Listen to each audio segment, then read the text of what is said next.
Welcome to the Church of Mabus radio show. It's Friday night. It's 7:08 p.m. Central, just 7:09 p.m. Just changed.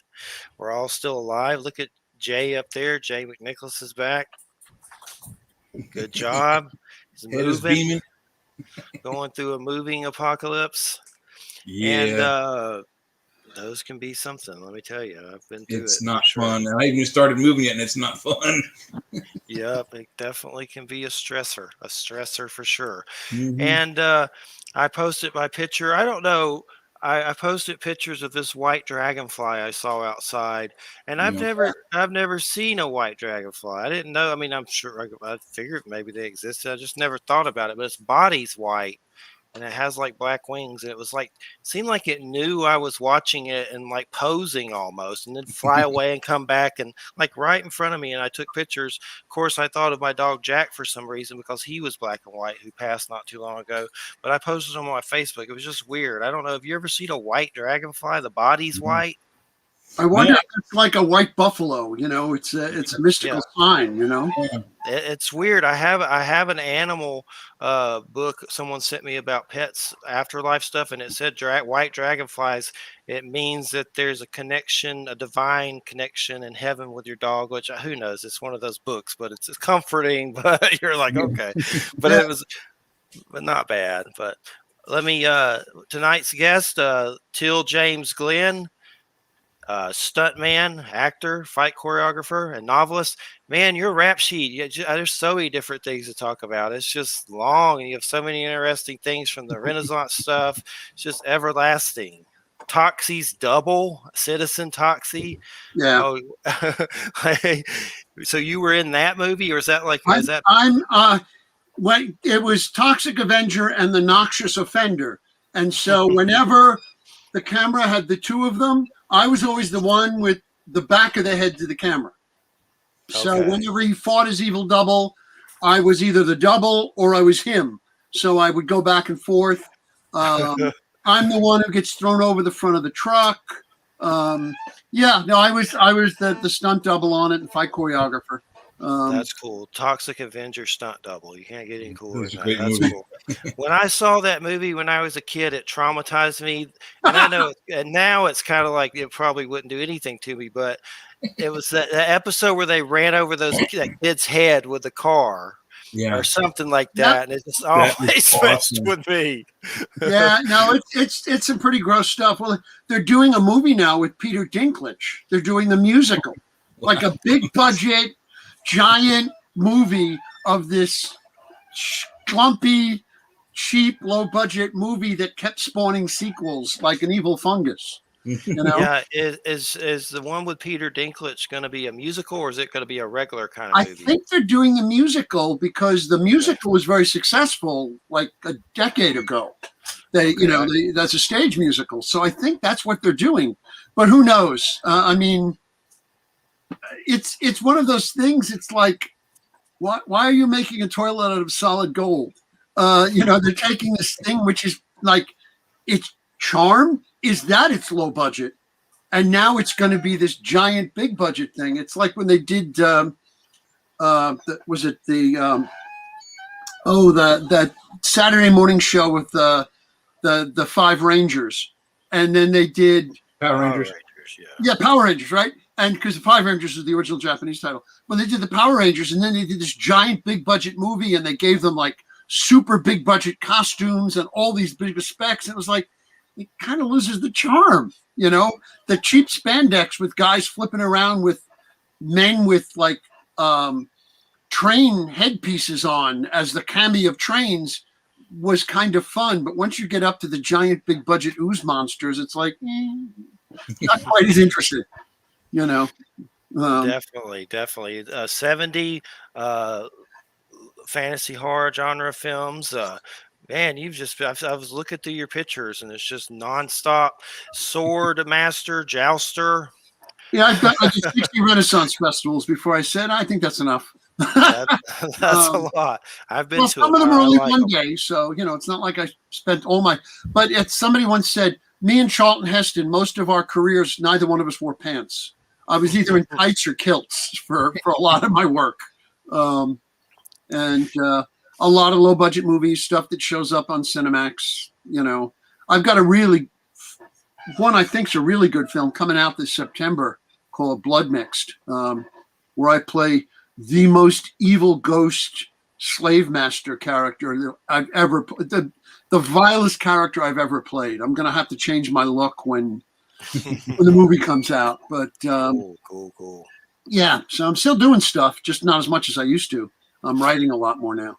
And then you had a book come out, A Cowboy in Carpathia, a Bob Howard adventure. Would you consider that a Weird West? I love Weird West. Oh yeah, well, definitely. It's not so much a weird Western as it.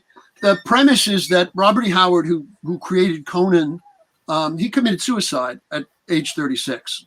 Yes. And at age 30, and he in 1936, and I said, well, what would happen if he hadn't? So the book begins with him choosing not to, and then with because his mother was dying, he takes the money from her bequest and travels the world. And of course, the first person he meets is Mina Harker from the Dracula novels and her daughter, and then gets involved fighting the Wallachian prince himself. So awesome. it literally is a cowboy in Carpathia.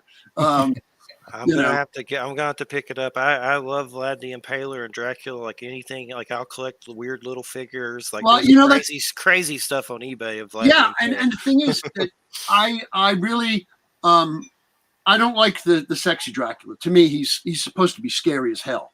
He is, we're below him on the food chain, and so I worked very hard that he is a nobleman who thinks of himself as important, but he kills children. It's what he does, and it doesn't matter to him. It's like wringing the neck of a chicken. And so, at one point, Gwendolyn has been kidnapped by him, and Dracula, she goes, my friend is from Texas, and she goes, he's a poet, and he goes, I don't fear poets. And she goes, you should. He's from Texas. Nice. And it's true. You should have, but I won't give anything away. Yeah, definitely. You can get that on Amazon, right? It's on Amazon as well as the new one that just came out, Chronicles of the Skull Mask, which is, again, I'm really lucky with my covers. Yeah. It's the premise is that the Skull Mask appears at different ages and different times to different people whenever they need just vengeance. So horrible things happen to people, and the mask shows up, and when they wear it, they have the memories and the abilities of the others who've worn it, and it allows them to get vengeance, which is justice in their lives. So it's 6 different stories in different time periods. Cool. And if any of the listeners want to check out his site, theurbanswashbuckler.com, that's theurbanswashbuckler.com. And I know you've been in Dracula play and Frankenstein and stuff like that. Yes, actually, I did. Favorites. For the 100th year anniversary of Dracula, we did a new production of it, 3-hour production. And on Halloween that year, we did it twice. So nice. 6 hours of me going around as the Wallachian prince. And I got to pop out of a coffin, and I got to be staked at the end. It was awesome. Got to crawl up the wall holding a baby doll in a sack, so the arms and legs were moving, and it was crying. It was great. And I played the Frankenstein monster in a musical in Reno. Frankenstein, the monster musical. But I did not. Well, I sang in character, but you don't ever want to hear me sing for real. That's real horror. I was looking through some of your pictures, and on your profile and on Google, and I saw the Dracula play. I think that was on your profile. But another interesting thing I saw was you with a picture with Billy Drago, which yes, I did. Cool. Oh, he was the coolest guy. I did a film with him called Strike Zone. And he plays, of course, the head of a terrorist organization, because what else would Billy Drago play? But he was just like coolest, slickest guy. And I'd read the script, of course, and I did stunts in it, and I was art directing on it as well. And I have a small role as an actor, but mostly stunts.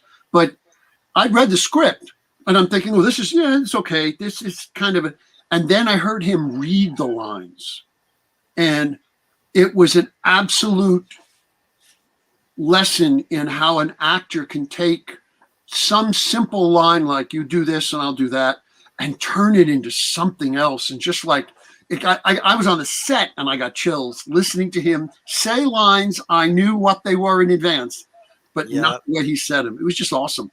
And then, of course, for our audience, he was in Clint Eastwood's Pale Rider and Brian De Palma's The Untouchables, and that's he was Frank Nitti in The Untouchables. Yeah, he was he played good creepy roles. Like he was great. And the thing is, he was like, he was he's Native American. And okay, I didn't know that. Yeah, his first movie was what's it called? It was something Winterhawk, I believe. And the entire movie is done in Lakota. There's no English. It's all done with subtitles. And that was his first film role. And he just he's a really nice guy, really relaxed, really cool. But man, he just commanded. He's in like a lot of TV shows in the 70s and 80s too, you know. I've been very lucky to work with a lot of really cool people. I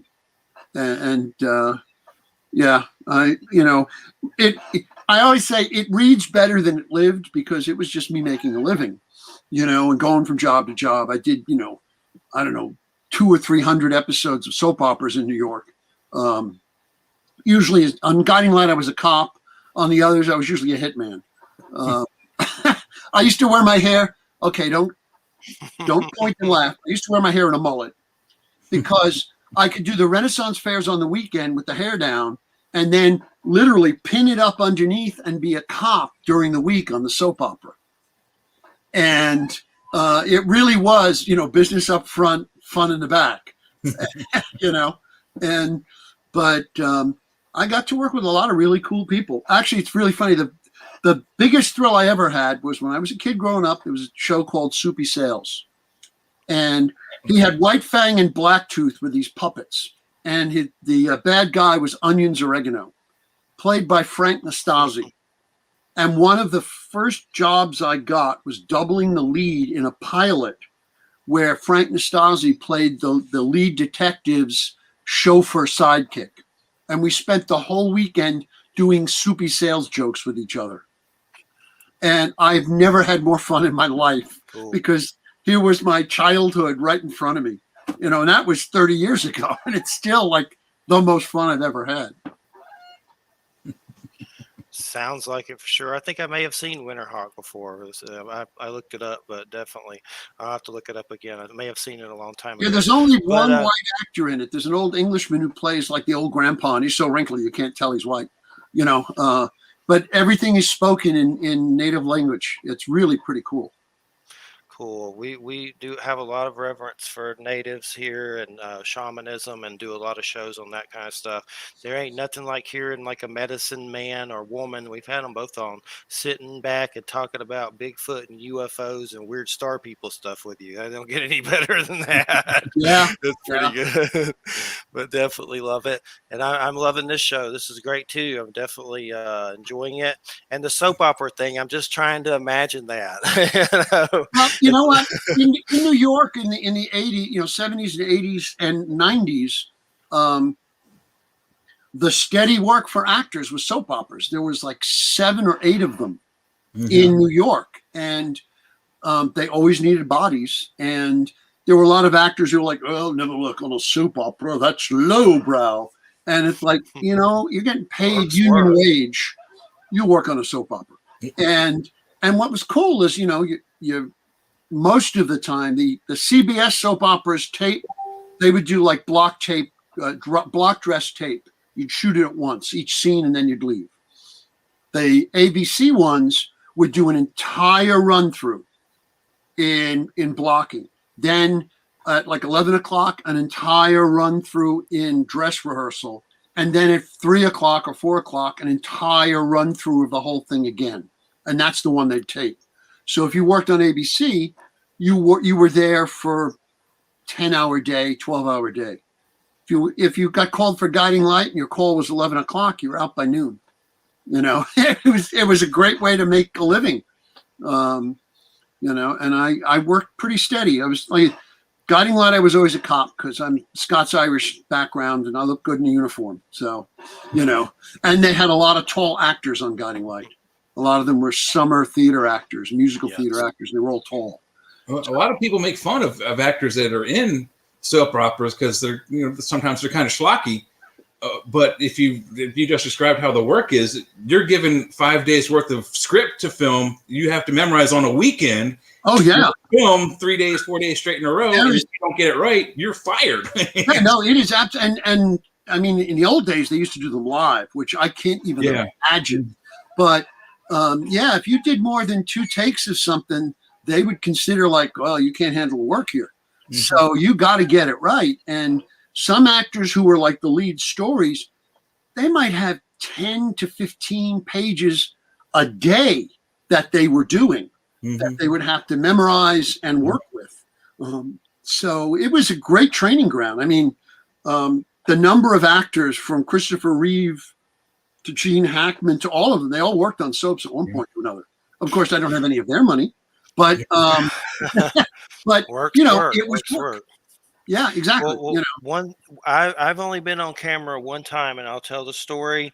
I know Stacey Brown. He's in a lot of Bigfoot stuff, and he's been in a movie with Tom Green and that Les Stroud Survivor show, and he kind of looks like a Bigfoot Jesus. But anyway, he came to my house on Silver Lake and filmed me for a documentary. And I had the camera in my face. I was nervous out of my mind. I had some crazy, weird alien model that I had, you know, because I collect weird aliens and Bigfoot, you know, anything I can find, and Vlad the Impalers and Nosferatus. but anyway, I had this thing in my hand, and I'm talking about aliens, and I'm nervous. I probably didn't sleep at all the night before because I was nervous. And then he said I did a really great job.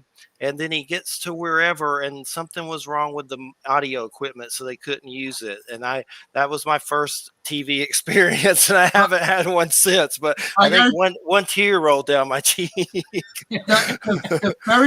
When I first got my union card a million years ago, the first 3 or 4 times that I worked, I was never on screen at the same time I was speaking. They'd always be cutting to the lead when I had a line like, "Phone for you, sir." You know, and so I would start to do this, and they would cut to his face, and you'd hear me say, "Phone for you, sir," and he'd take the phone off camera. You know, so for a while I started to think I was cursed that they were never going to have my face and my voice in the same place. So how did you deal with anxiety? Did you deal with it a lot at first? Is it always there? It's like I get anxious every show. Well, you know, if you're not a little nervous, then you shouldn't be doing it because it means you don't want to do your best. But I mean, I got into stunts because I don't get nervous that way. And I'm always worried about not doing a good job. But one of the things I understand is if you get nervous, you can't do a good job. So I did enough bad auditions, and I did enough, you know, shall we say, less than wonderful schmo budget movies and student films that I kind of got comfortable with it. And it still doesn't mean I don't have that nightmare about was my zipper, or my zipper break, or do I look like an idiot in this lighting?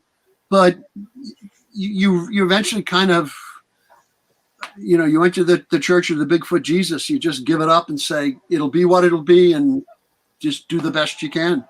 I've been in a lot of bad movies, but I pride myself in whatever it is. I've always done the best job I could, so I'm never ashamed of them. What are some of the horror ones that you've been in? I love horror. I did the Bog Creatures. I did Igor and the Lunatics, which was voted one of the worst films of 1986. I'll have you know, but it has the distinction of being the first movie in history of cinema where a woman gets tied to a log in a sawmill, and no one saves her. Oh, all right. No one saves her. I mean, the film has a really weird checkered history, but the fact is that, I was a cult leader in that, and I did a movie last year where I was a cult leader, because apparently people look at me and go, You look like you should be leading a bunch of people that are psychopaths. Why, thank you. So I got a movie now on Amazon Prime, Second Chance, where I'm an evil cult leader again. Funny, yeah. I was just gonna say my yearbook. Someone wrote that. When you get older, you'll probably be a cult leader or something. Well, here you are. Yeah, here I am. Now be my Kool-Aid. You know. Yeah. Church of Mabus.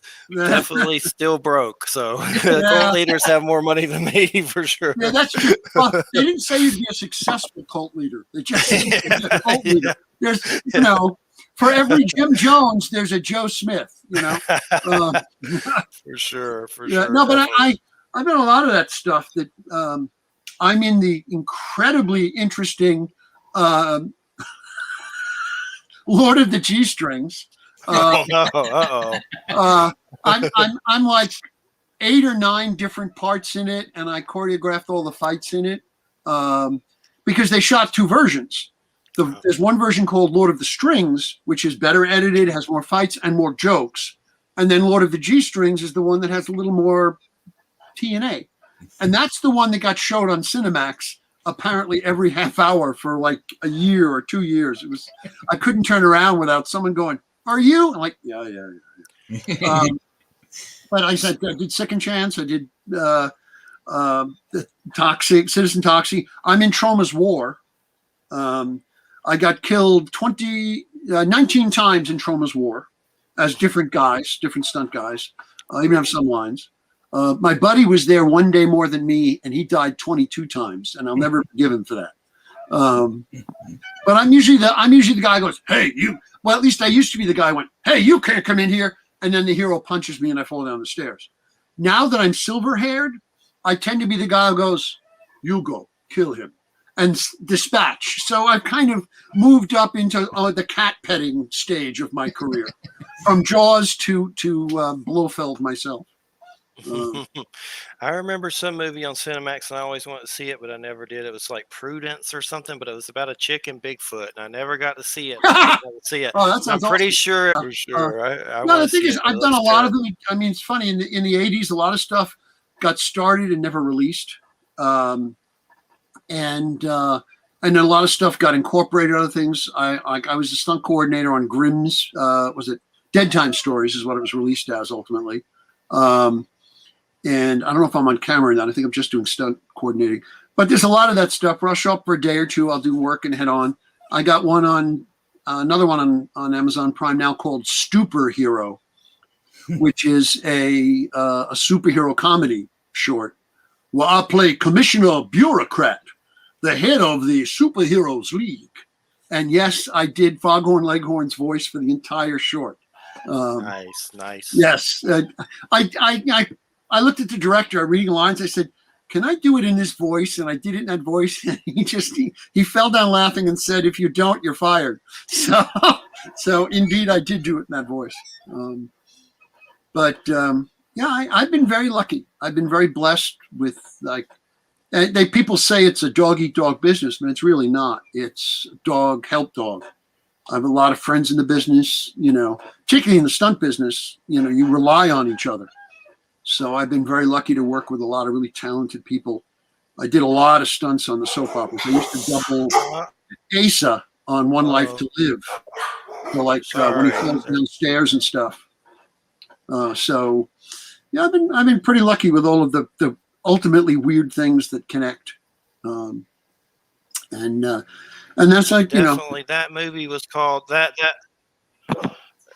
movie was called Sweet Prudence and the Erotic Adventure of Bigfoot. And it says sex comedy about a group of people who are sexually adventurous and decide to spend their summer in a resort by the lake, but soon realize they are not alone as an infamous cryptid with big feet that is not the only big part of his anatomy makes his presence not known.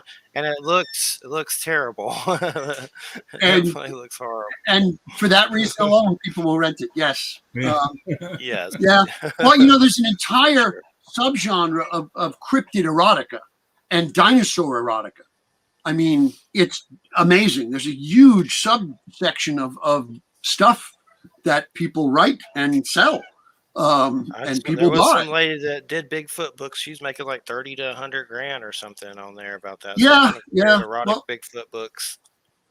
Well, it's. I always knew that I could, I would fall down forever, but eventually I wouldn't be able to get up. So that's when I started writing. So I have something to like transition into, and I've been lucky to be able to do that. But I've yet to venture into Bigfoot erotica as my writing. I kind of prefer to stick to adventure and pulp and horror stuff. If you thank you. Maybe Unless come somebody on. has a check, Maybe then of maybe course one day. maybe I never say never. I've learned enough. This is a business. You just never say never. I've thought about it with the Bigfoot thing. It's like maybe I should do some of that. Make 100 grand a month. Yeah, yeah. Well, if I knew I'd make 100 grand a month, of course. Yeah. But I'll probably make $12. that's the thing. If you did it and didn't make the money, you'd really feel dirty. I don't mind feeling dirty and having enough money to wash it off. I think Amazon has got rid of some of that stuff too. Like they monitor it, so there's certain levels to it for sure. Yeah. I know the book was called, I'm going to say COME for Bigfoot. I'm not sure if it was spelled the other way, but I don't remember the lady's name, but I don't even know if they still sell them on there. But it's funny, regardless. But I got to know about one thing, and then I want Jay to get some questions in here. We try to kind of balance it out. But when it comes to jousting and these Renaissance festivals, when you're there, first off, do you always have to talk like you're, Shakespearean or whatever with the accents and stuff? Well, you basically, if you once I'm on the grounds, I'm always in character. I never drop out of character at all, because people are coming there to have an experience that's different from their regular life. And one of the other things that's really nice is that you can insult people if you have a good accent and they think it's hilarious. You can look at people and go, "You're a piece of scum. You're a turd behind an elephant, lad," and they laugh and think it's hilarious. So, I was lucky to, again, I trained. I worked a lot at the New York Renaissance Festival, and then I did others. But one of the things there is you just don't break character. Once you're out in front of house, I got trained to the point where as soon as I put the costume on, the accent came with it, and that was that. In fact, we used to have a rule. If you were still doing your forsooth accent by the time you got to the campfire after work, you had to buy a round of drinks for everybody. Because sometimes when you get into the accent, it's hard to get out. And somebody will be stuck in it, particularly a newbie who'll be stuck in that accent for a couple of hours afterwards. And, they're buying drinks for everybody else. So is it the stuntman part play heavily into jousting there? I mean, obviously. I only rode the joust a couple of times in the small fairs. I was a ground fighter for the most part and choreographed. Although I was one of the guys who could pull the guy off the horse. But yes, it's all stunts. It's all hard work. And you're doing it in summer heat, often in heavy clothing, and you're doing it live in front of people, so you can't mess up. And in many ways, working film stunts is a lot easier. You don't have to have the endurance. Working at a Renaissance fair, figure you're doing a 2-day Renaissance fair. All right. You get up the night before, you're up at 7 a.m, getting into costume, and you work from 9 a.m. until 6 or 7. You're in the sun, you're on your feet the entire time, and you're doing 4, 5, 6 fights. Plus you might be doing a Shakespearean play. Then you got to get up and do it again the next day. And I don't, because I'm actually a teetotaler. But often the campfires, one could ignite the fumes. And so a lot of those actors then have to deal with their Sunday performance hungover and make it through the day. So it's when we used to call on the 3-day weekend, Labor Day weekend would always be a 3-day show. And we would call that Black Monday because after 2 full days of doing it, by Monday, everyone in the group was so exhausted. We were pushing through really hard to get through that day and give the audience the same performance they got if they came on Saturday. So, we would fall over. I was younger then. I couldn't do a 3-day fair now. Well, I could if you paid me, but I really wouldn't want to. It's a hard job, and it's it's the kind of the blue collar. But once you do it, you understand what it was like to work in Shakespeare's time. You understand how they had to, and a lot of it's improvisational. So you're looking directly at people, and you're dealing with people during the day. I actually wrote a murder mystery set at a Renaissance fair that used a lot of the real stuff from my life. Because a lot of stuff goes on. I mean, you get a lot of drunks, you get a lot of people who want to challenge you. They'll pull out a knife and go, "Hey, come on, let's joust." And, you look at them and go, and you'll think, he's got a 2-inch knife. I have a 3-foot broadsword on my hip. I don't think he's thought this through very well. Yeah. So there'd always be a couple of sheriff's deputies escorting people out at various points. I've been to one in Georgia a few times, and there's one that's in Dothan, Alabama. I'm in Florida now, but Dothan's not too far. I want to go to that, but I mean, I'm sure different areas are different for each one or whatever. Mine are down south in the Bible Belt, so I'm not sure if that changes them any. I'm sure it's the same atmosphere, but there might be a lot of the same pocket knife people. a lot of the same performers will work the circuit. You can actually work for like 7 months of the year doing Renaissance fairs. You work up, and then you work, Wow.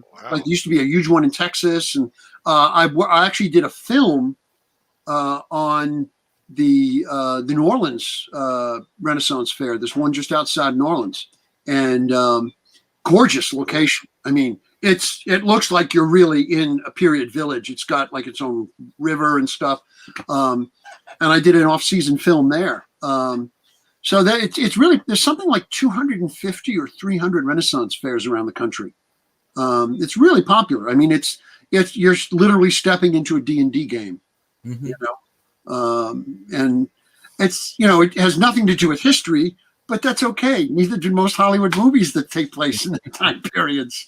Well, that's what I wanted to ask. When they say Renaissance, it doesn't mean like the Renaissance age. It's more, or is it? I mean, what's the connection? The first one was done as like the summer program for the circus school in Florida. And because most circus skills are really kind of Renaissance, medieval oriented. And so they really kind of, it's very loosely, there's one they do at the Cloisters Medieval Fair here in Manhattan. And it started out, and they tried to have things that were only medieval. But you really can't. Eventually it becomes kind of fantasy oriented, and you have Robin Hood and Queen Elizabeth at the same fair. Really? You have King Arthur wandering through. So, it becomes like a weird mishmash of a video game. But, it's about giving a show to people. So it's a lot of the same skills. It's, it's juggling and magic shows and comedy and music, and so it's a really fun time. I always, when I teach theatrical sword at colleges, and I always tell the actors, do one season of a medieval or Renaissance fair, and you really understand the roots of acting. But if you do more than one, you won't get out. You'll have a monkey on your back who's wearing tights. You just won't get out. You'll end up doing 60 like me.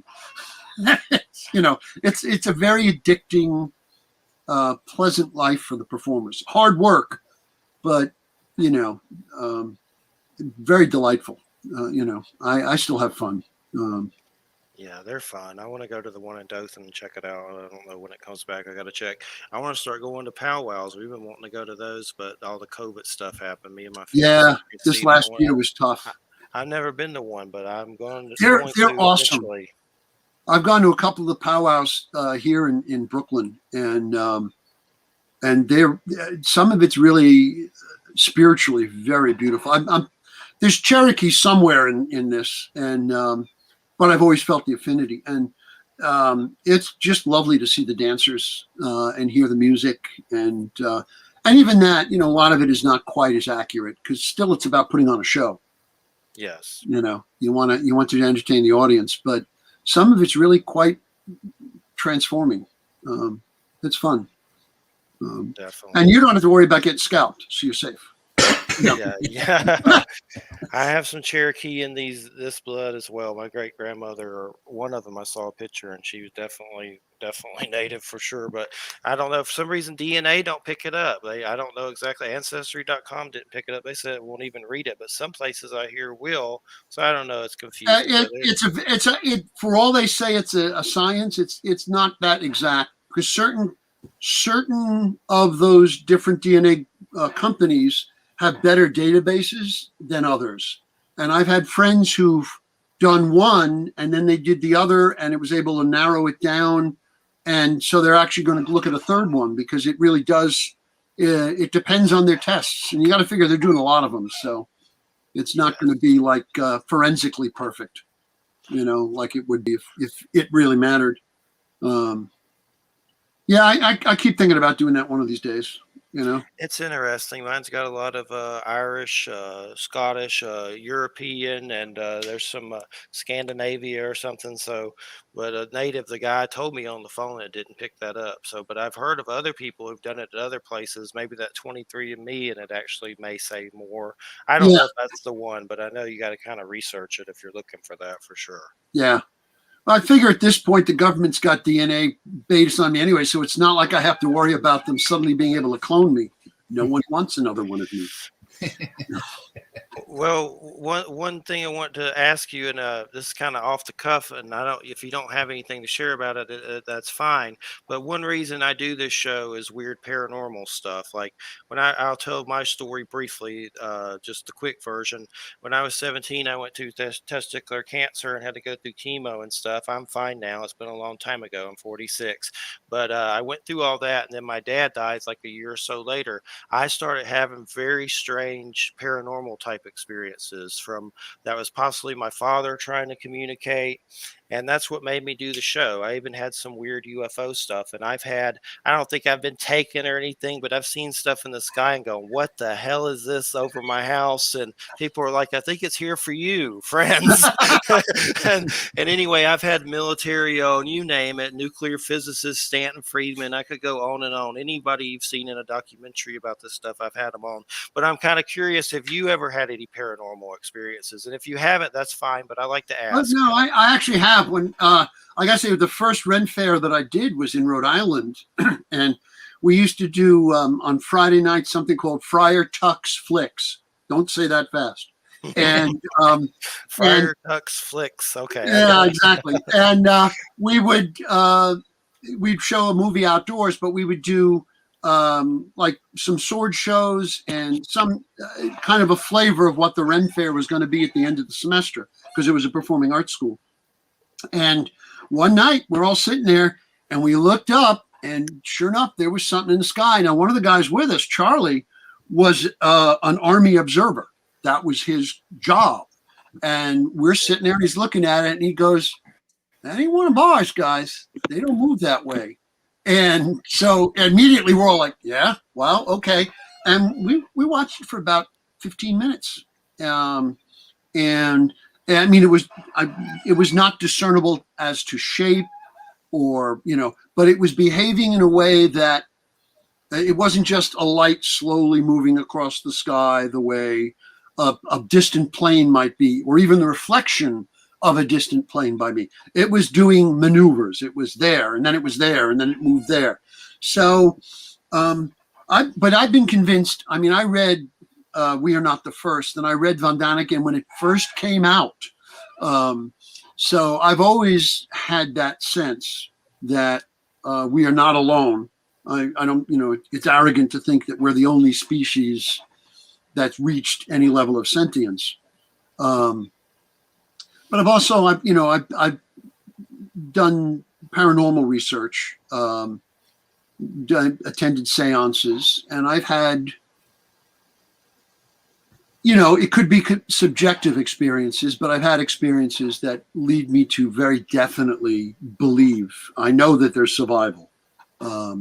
I mean, as a stuntman, I've written my will twice, where I was doing something that I went, this is one I can't control, and it could go bad. And so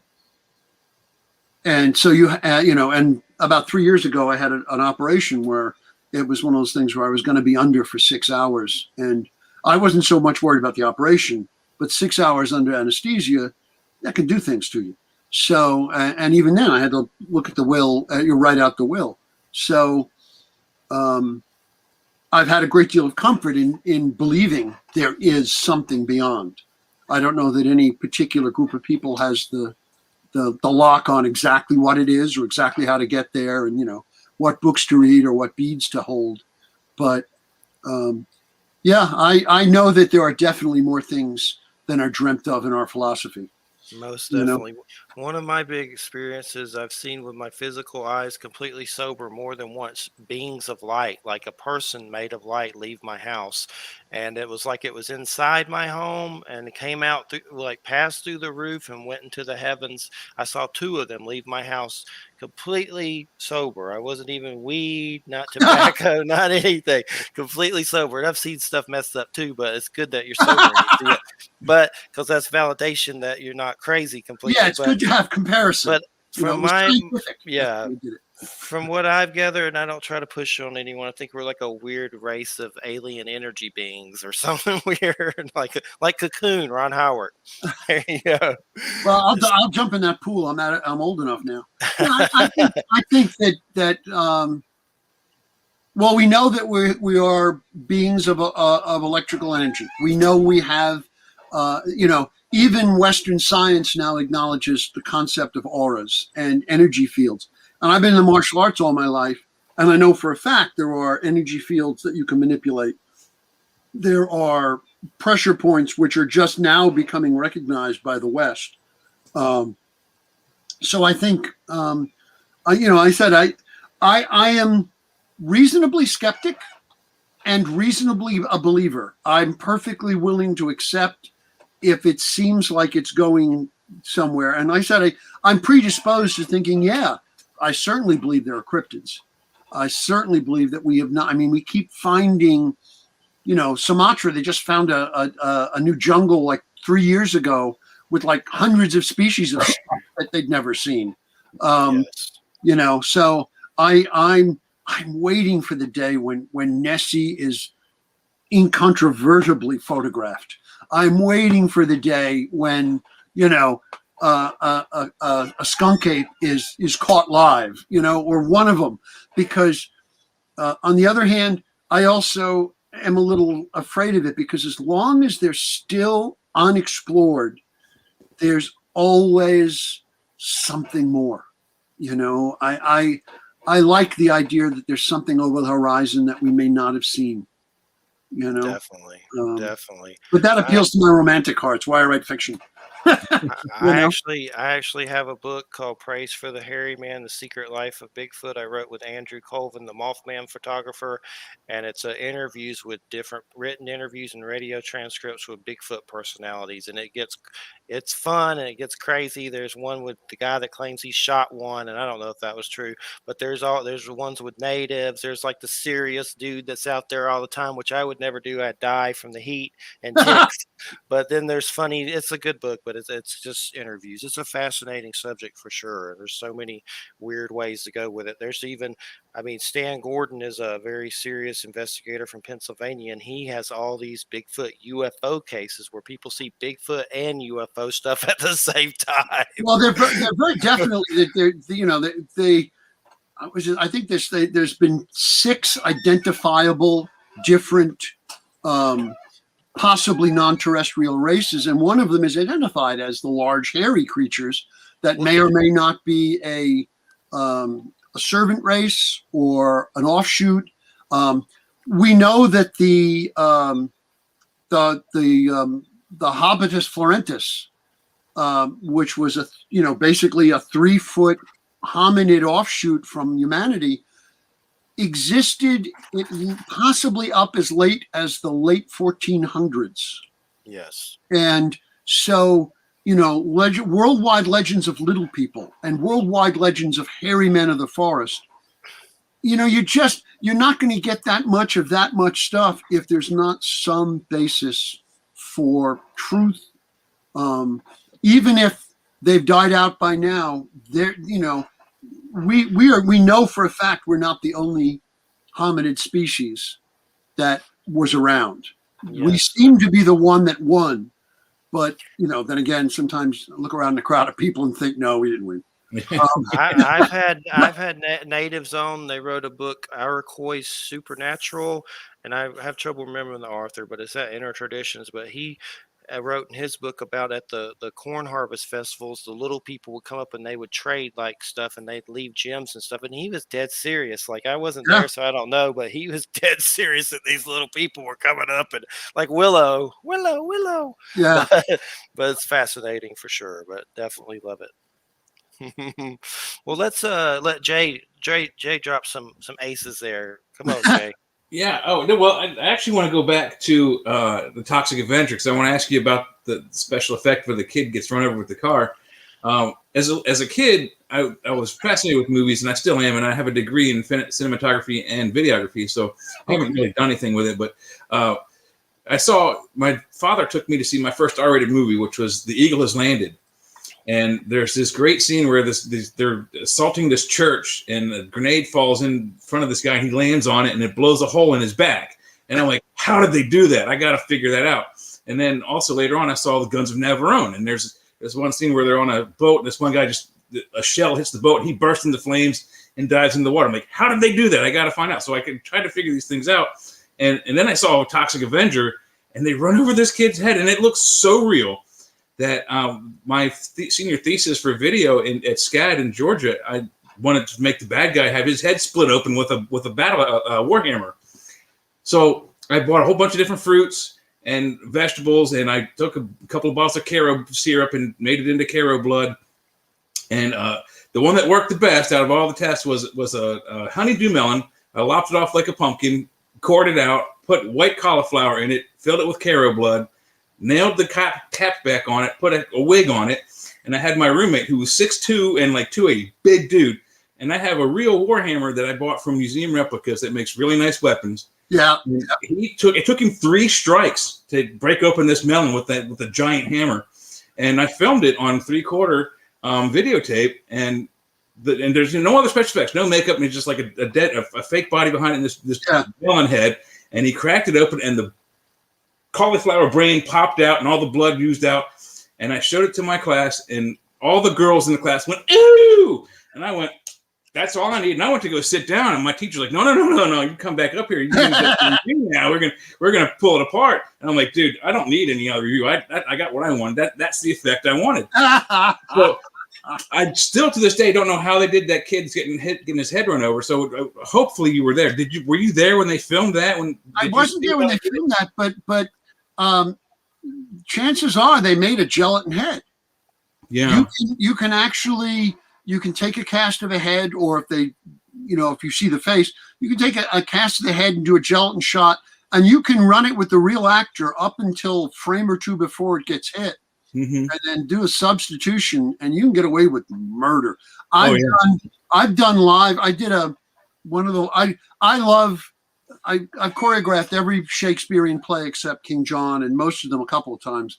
I've done the Scottish play, I don't know, a dozen times, and I always like to do what I call the chiclet moment.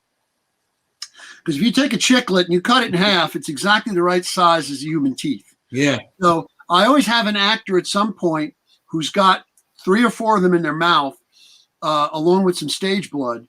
And I always have somebody else come along in the fight and smash him across the face with a sword handle.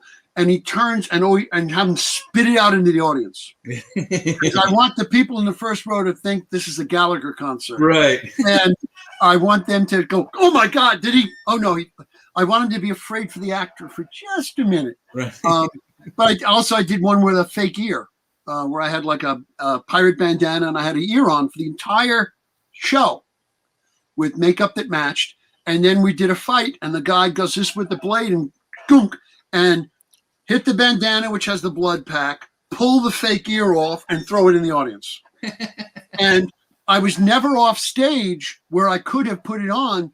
So there was no assumption that I went off, put on a fake gear, and came out. They didn't realize it had been on the entire play. Right. So, but one of the things I studied for the stage combat and for film is theatrical magic, sleight of hand magic. Mm-hmm. And a lot of times you can play to the expectation. They expect to see this, and you set it up for them to see this, and then they see it. But what they're really seeing is something else. Mm-hmm. And I mean, if you'd had an actor with that same wig on, looking to the audience and then laying down and doing this, and then cut to the guy coming with that, and cut right to when you hit it on the wig, you would have had absolute proof that he hit you. The audience would have the after effect that he hit the actual actor with no doubt. Yeah. You know, we are set up to have expectations, and we follow through on those expectations. Mm-hmm. I mean, now they do a lot of it digitally. I still prefer physical effects.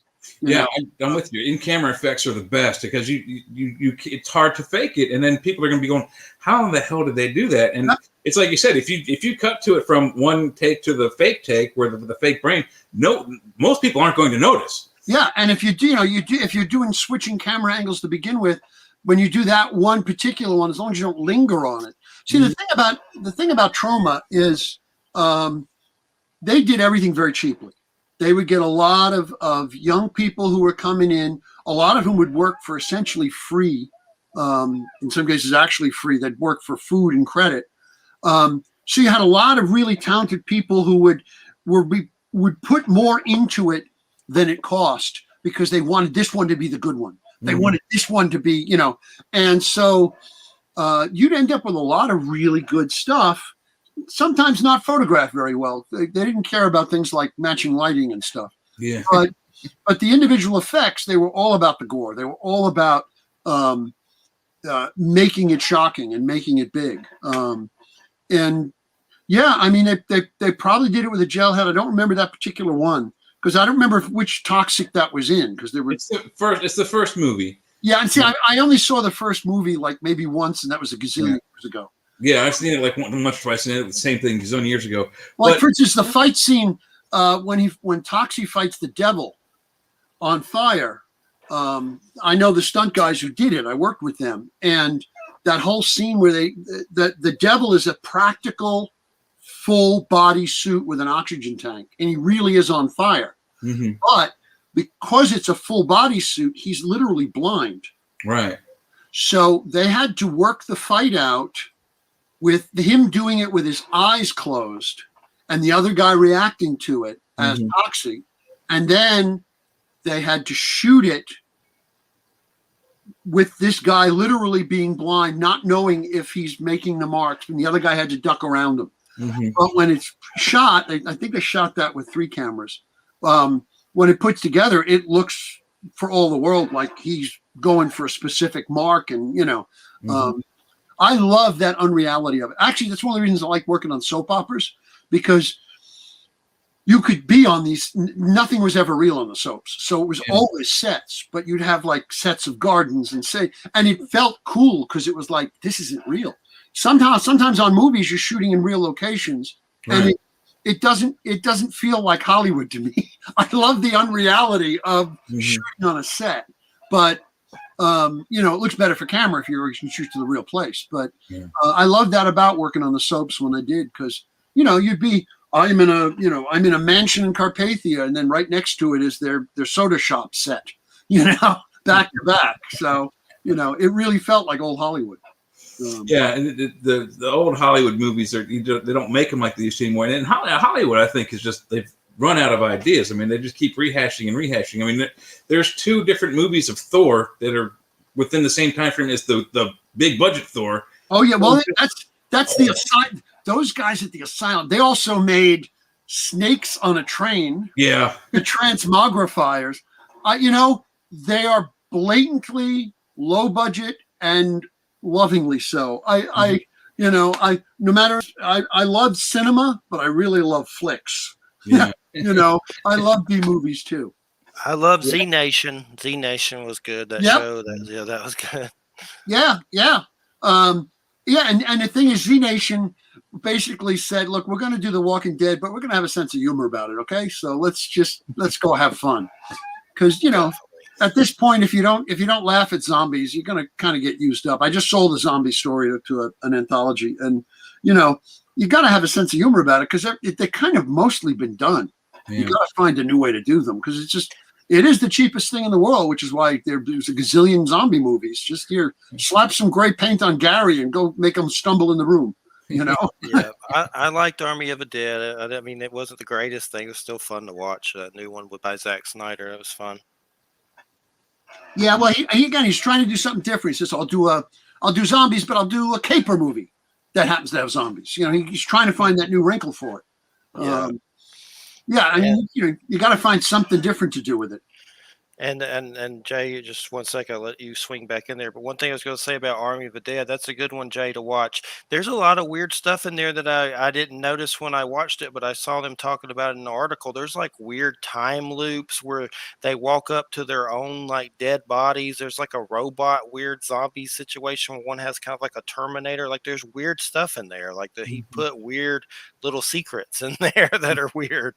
Yeah, I read an interview with him talking about how that, and some of it was like, oh, let's just do it, and some of it was, I have an idea what to do when I do it. So some of it was just to see if anybody even noticed. Yeah, it was weird. It was good. It was fun. I like Dave. Dave Bautista. He's going to be the Kurgan in the remake of Highlander. Is he really? Yeah. Oh, awesome.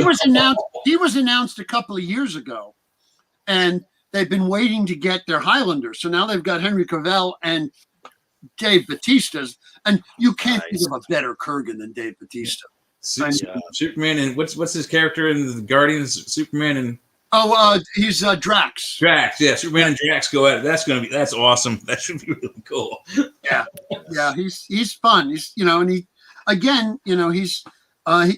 stage combat, which I did, and pro wrestling. I actually did some of that, but pro wrestling is stage combat. It's you watch them if you know that some of those guys are so good at taking care of each other. They cradle their head just right because if you really did that move, it would really kill somebody. Yeah, Well, in the 70s, what really brought the wrestling out was for the most part it was sports players that were either injured and couldn't stay with their sport. They wanted something to do, and then Hollywood stunt players who didn't have a movie to do or were off on hiatus needed something to do to stay in shape. So they got together, and that's what it is. And it's fantastic stunt work, but a lot of people think it's real. And there's a good, funny story, and he's since passed now, but George Michael came from San Diego to Channel 4 DC News here, an NBC affiliate, and he hated wrestling. He didn't even like reporting on it, but he hated it. But because of the nature of, we had Capitol Center back then, and there's huge venue for WWE back then. So he had to report on it, and he's always counting it or calling it fake and just ragging on it. And Jim Vance, who's also passed, was the head the head anchor there for the most part. He loved it. He knew it was fake, but he loved it. But he didn't want to believe it was fake, so he always said it was real.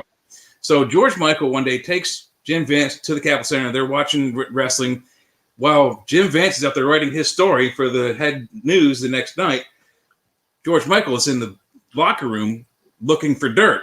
And he finds a script that's highlighted, and he runs out to the theater, and he sees this match, and he word for word, he says, "Oh, he's either gonna smack him in the face or backslap him, and then his face is gonna bleed." And these things would happen in the script. So the next night, he pulls it out, and he's like, "Hey, Jim, you think that wrestling that match you saw saying was real?" He's like, "Oh, of course it was." He's like, "Here's the script. It wasn't," and blew him apart on it. It was so funny, but that rivalry it's not there anymore. You got these new wrestling things that it's just a show, and there's all these weird special effects and fireworks, and I don't know what the new one is. It's on like A&E or TNT, and it's just weird characters. It's not like it was back in the 70s. Well, it's interesting.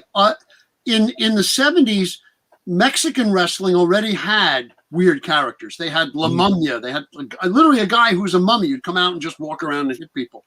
And they had gradually that kind of show got absorbed into North. And now they literally have masked wrestlers. They have lucha now as part of,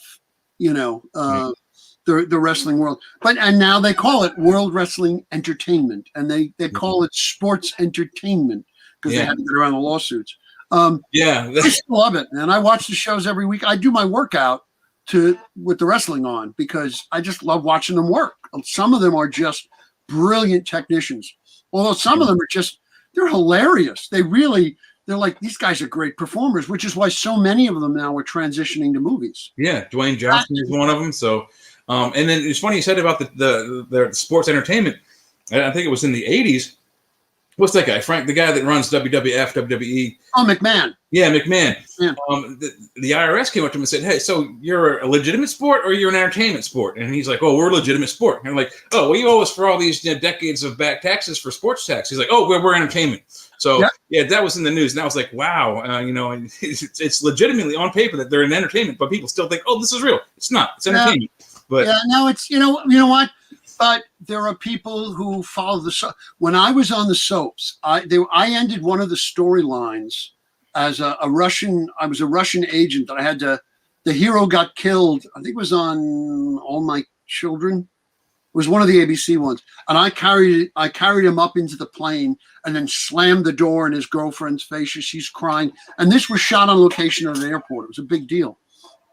People who saw me in supermarkets were yelling at me because I had taken David away and I was mean and closed the door.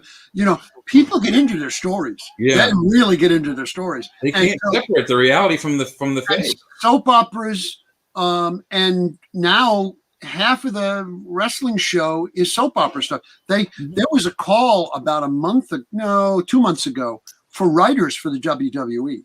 Because they hire writers. Well, they have their own studio because they make their own movies.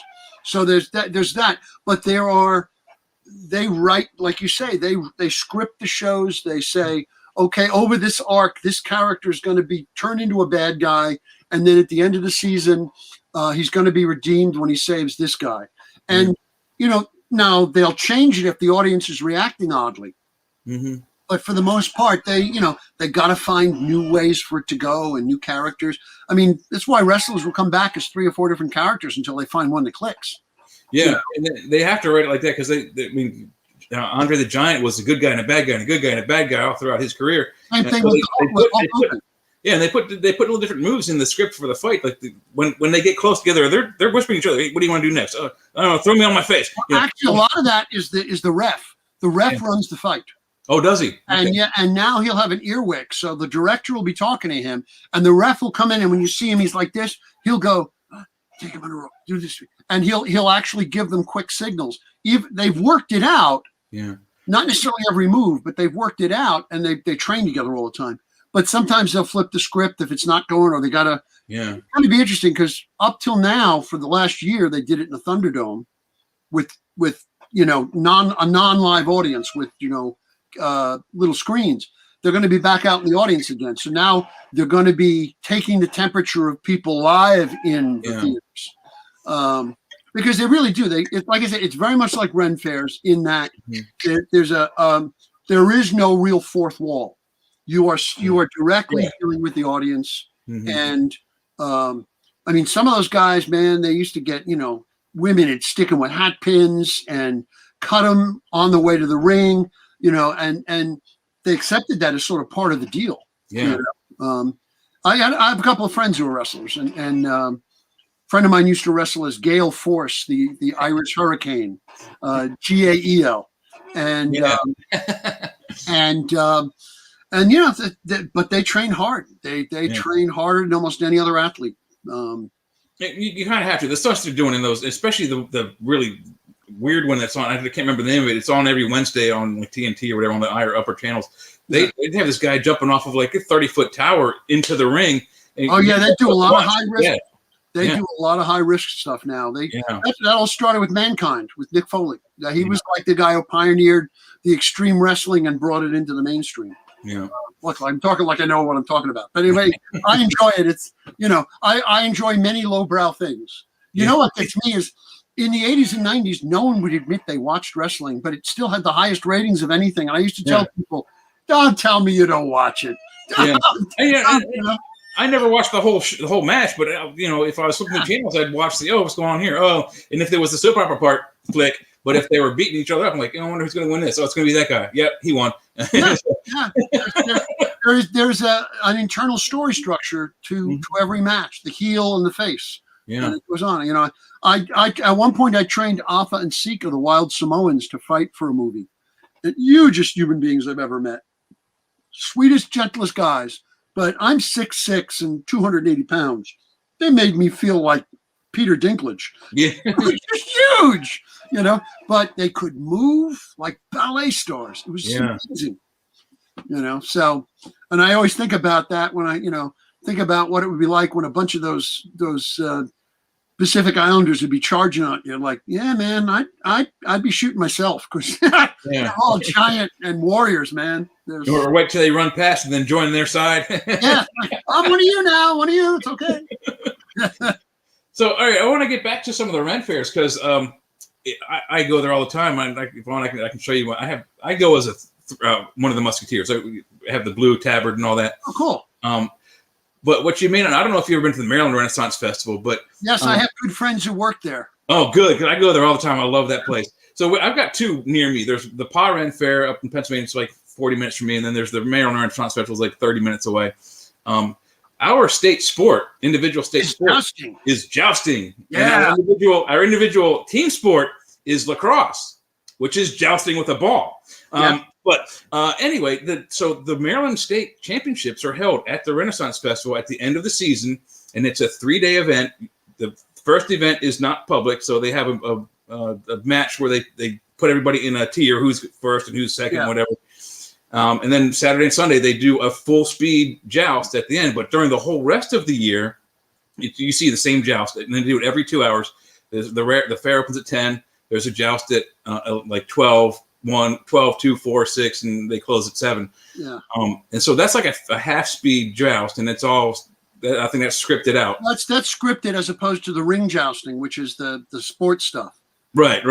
And then I've seen the jousting at the Pennsylvania Ren Fest, and they go really slow. It's like quarter speed. They go really, really slow. They kind of canter up each other, and the guy pretends to fall off. But as far as the real match goes, I saw one year, and these guys are wearing the real plate armor, like good, 18, 20 gauge armor. One guy got bucked off his horse before he even entered the ring, or before he entered the line. The list, yeah. Yeah, the list, that's the one. Threw him off the back of the horse, and he broke his arm, disqualified. And I've seen guys that they do full speed, and they go all 4 limbs backwards off the horse, out. It's amazing. So I don't know if any of the other fairs do the full speed stuff, but that stuff is legitimately real. Well, no, there's a couple of when I was working in the late 80s, early 90s with it, they weren't doing a lot of body hits yet. They were doing shield hits. Yeah, ours have the pauldrons up here. Yeah, and then it started to become popular to do body hits, and they take full contact hits. See, the scripted stuff is done with breakaway lances. Yes. But when they're doing competition like that, they're not breakaway lances. They really they take impacts. Now, there is the advantage we have that they didn't have in medieval times, to have high impact foam underneath the armor, and Kevlar vests, because you really can take a spear hit. The last person I know of who was killed jousting was a jouster in Florida in the 80s, where it was a breakaway lance, but a piece of the lance snapped off on his shield and went through his beaver and into his brain. Yeah, just like there was a king that died in that same fashion. King Henry. Yeah. So it's it's a very high risk. Yeah. Very those guys.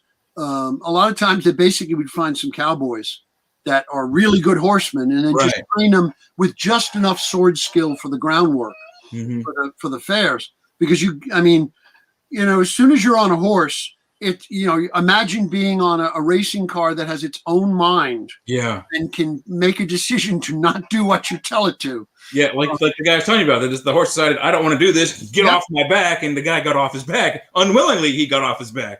Yep. It is they are a lot of beast, and they have a lot of personality. Yeah. You know, a lot of joust horses. They weigh as much as a car. Yeah, a lot of the better joust horses are often retired police horses. Oh wow! Okay. Because they have good dispositions. Yeah. And there's some stamina, or they try, or quarter horses. Yeah. The thoroughbreds tend to be a little too high strung. Yeah. See, it's weird. They want to. You got to find a horse that's got a good personality and that enjoys running at another. To train a horse to run at another horse, because they see things weirdly. Yeah, their eyes are on the side of their head. Yeah, and so they don't have depth perception. So when they're running towards something, it seems bigger to them than it does to us. So you have to get them comfortable with the idea. When the New York Fair, the two horses, it was a game for them. If they looked at each other, they would run past each other. We trained them so that was the fun thing for them to do. Yeah. So you have to keep them. A lot of times you see them, they keep the horse turned away until they're ready to go. And then they turn it around, and as soon as the two horses see each other, they usually go ka-junk, ka-junk, ka-junk, ka-junk. Yeah, I've noticed that at the mailing restaurant. Once the horses' heads see the list, they're a lot of times they go before the guy says go. Exactly, because for them that's the run at each other game. So they're trained. It's like when you're doing horse work with guns, you got to train the horse to know that the sound of the gun ain't going to hurt it. Yeah. And a lot of times horses will go crazy. So you got to train them.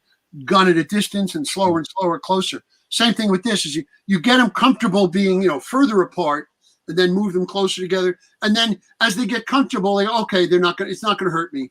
As long as there's no new element, they just run past each other and it becomes fun because horses like to run. That's what they do. That's what they're built for. And you got to get them used to there's also two guys on their backs with a big stick. Yes. The stick in front of them could freak them out.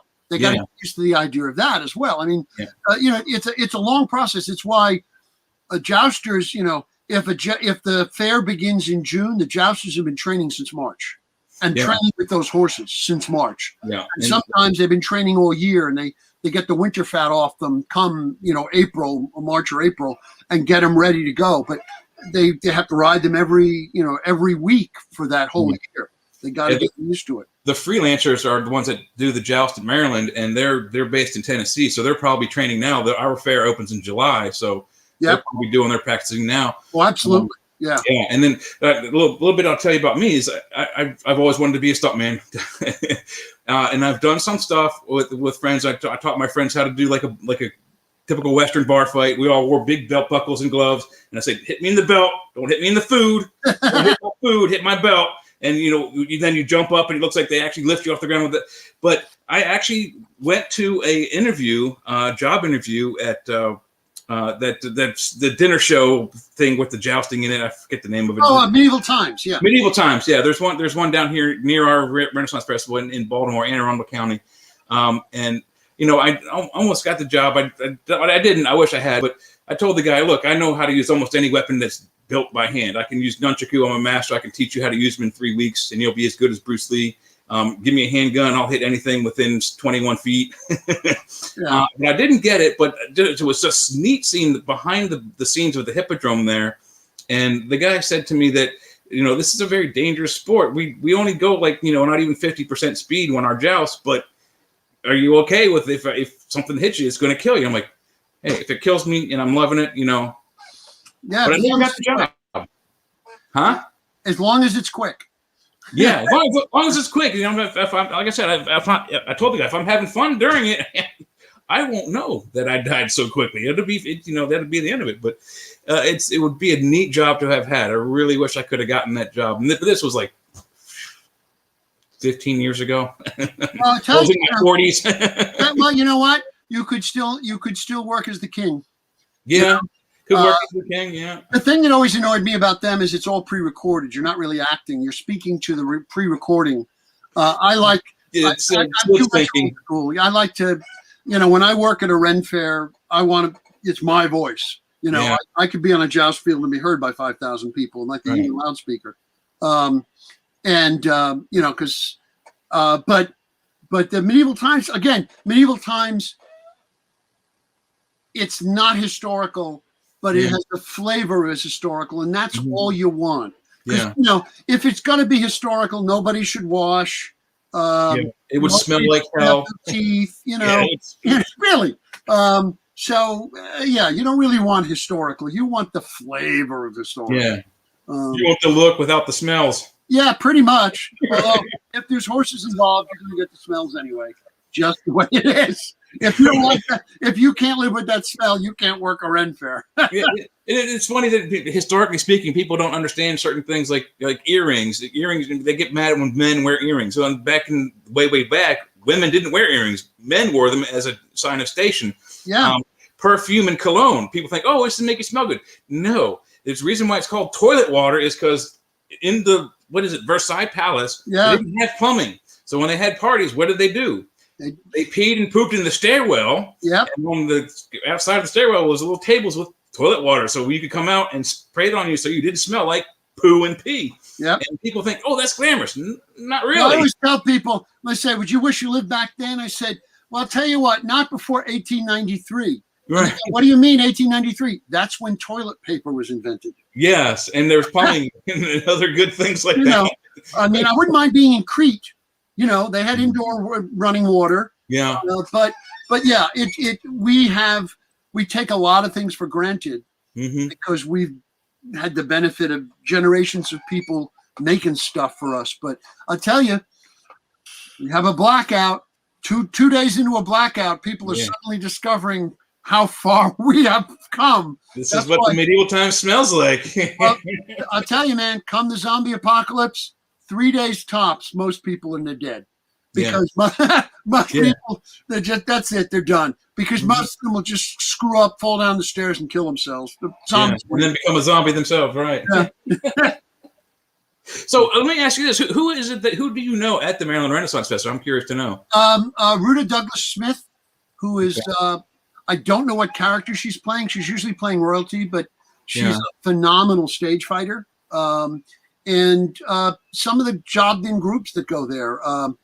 Snot and Puke used to work there. Yeah, I've seen them. And a lot of guys work the the circuit and do them. I haven't been there. God, I think it's been 15 years since I've been there, but I'm on Facebook with Ruta. So you probably didn't get to see the Scottish Rogues. I remember them vaguely. There used to be the Walking Hangman too. They might have been, but I saw them when they were the Scottish Rogues, and I think they haven't been there in a few years. But they're like a grade 1 or grade A pipe and drum band. It's got bagpipes and drums, and amazing fellows. I've talked to them many times. They're really good, and they've got some really good stage, not stage, but what do they call street acts. They have these girls that walk on the stilts that are like 9 feet up in the air. And I'm like, wow, I wish I could do that, but I'm afraid of heights. But the sad thing is, one year, and the thing about this fair is you're not allowed to wear weaponry, which kind of sucks. And the reason is because a couple of rednecks bought some swords from one of the vendors one day and had a fight in the street and hurt some people. So no weapons, not even peace-type weapons like they do in Pennsylvania. But a couple of years, 5 years, maybe 6 years ago, these two idiot girls went into the Dragon Inn, which is the best bar there, and they were doing like a fire act, and it was unsolicited, and they weren't licensed. They weren't even. I don't think the fair knew they were there.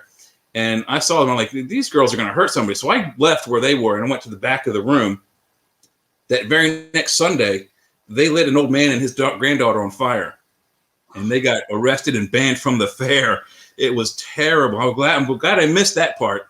See, one of the things most of the fairs that I've worked up in the Northeast, the performers, even if they're a jobbed-in act, they'll have some identifying thing they wear. Yeah, they have ribbons at our fair. A ribbon or a pin, and in the New York Fair, the sheriff department has off-duty and sometimes on-duty sheriff deputies in uniform walking, but there's also security dressed in period clothes, just wandering around as sort of the surreptitious guys. Yeah. Because we even back in the 80s, we had guys pulling knives or guys harassing the women because once they see you in in a barmaid's gown, they figure, oh, you're a slut. I can do what I want. Yeah. It's like, I'm an actress, darling. Get off me. Yeah. So yeah, I mean, like I said, people lose that line. Yeah. We've had people when we're doing a sword fight walk literally into the middle of a sword fight because in their mind it can't possibly be real. Yeah. I've got 3 pounds of steel in my hand. Even if it's not sharp, it's going to hurt you. Oh yeah, no, it'll rearrange. I've got several of those too. I've got a rapier that weighs at least 3 pounds, and it's not sharp. You walk in front of it, and I hit you with it, it's going to knock you out. Or you always have to have a couple of performers acting as security, perimeter guard. Yeah. Fight. So, but I said, was it P.T. Barnum said no one ever lost money underestimating the intelligence of the American public. Yeah. So marks are born every minute. There's for every 5 people who come and have a great time, there's going to be one jerk who would ruin it for others if he were not controlled. Yeah. Most people are just going to have a nice time with their boyfriend or their, they want to go see some bar wenches or guys in tights. I know that for the Ren Fair, New York, they used to get actors to come up by saying, look, women to come up and saying, look, it's going to be 250 performers, right? Half of those are going to be guys. Half of those are going to be wearing tights. And half of those are going to be straight. All the girls would sign up. We've got a pretty good fair, I think. And then one of my favorite places there is the White Horse Saloon. And the bartenders are all girls, and they all wear the push-up corsets. Yeah. And they all take lipstick or some kind of body paint and paint eyeballs right on top of them. Yeah. So that when they say, hey, the eyes are up here, you're not in any kind of trouble because the eyes are there for you to go, oh, wow. Yeah. And you'd be surprised how many drunks sit there just staring at these poor girls and their cleavages. Yeah. Well, like I said, it's part of the entertainment experience. As long as they stay on that side of the emotional line, it's funny because the new generation, it's all Star Wars stuff. Yeah, I was gonna say we get guys that come there with Stormtrooper on the top and Scottish kilt on the bottom. It's hilarious. I have friends in the 51, the 501 rather, 501, 501. Yeah. But yeah, and the thing is, it's all fantasy. It's the same as it's the King Arthur story anyway. Yeah. So it's all awesome. What's really funny is there's always a bunch of people who go to the fair dressed in Star Trek clothes. Yeah, right? And they'll be doing like the next one. Oh, you'll love this. They're just 2 guys. They're pretty tall. They're at least 6 feet, and they do the Maryland Renaissance Festival and the shore leave in Baltimore, which is a Star Trek convention. Yep. And they go as Klingons the first day, like Saturday they were Klingons. Sunday they're Klingons, and one guy's got a fairy tutu on, and the other guy's got a kilt, but he's Klingon up here and kilt below, and the other guy's Klingon up here and tutu dancer below. Yeah. It's so funny.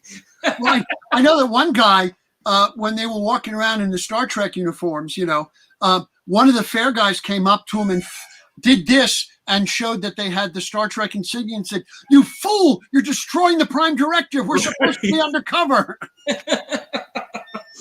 I love doing that kind of stuff too. I have a Star Trek costume that my buddy made. He was friends with Bill Thies, who did the costumes for the original show, so he knows how to make the correct costume. So I've got all 3 colors: blue, red, and green and yellow. Actually, the shirt was originally green for Captain Kirk, but shows yellow in the movies, TV show. So I'm at the Baltimore Shore Leave Convention, and I walked by a bunch of stormtroopers, and I had a phaser that worked. So I killed the stormtroopers as I walked by. And the one stormtrooper, they had like those little mics to go, "Oh, look, sir, he's brandishing a weapon." So I looked back at him and said, "Hey, at least I'm in the right universe, the right galaxy. You guys are in the wrong time and the wrong galaxy. Well, see you later." Not only that, you don't have to fear them. Stormtroopers can't hit anything. I know, yeah. They can't. Although, if you're wearing a red shirt and they fire at you, you'll trip and kill yourself. So, I was in a command uniform, so I was okay. I was good on that one. But the funny thing is also is that not only can they not hit anything with their weapons, they're wearing this super great, space armor that they die with one hit. One hit and they're gone. What's the point of having the armor if you doesn't? I have yet to figure that out on any of them. It's one hit wonders.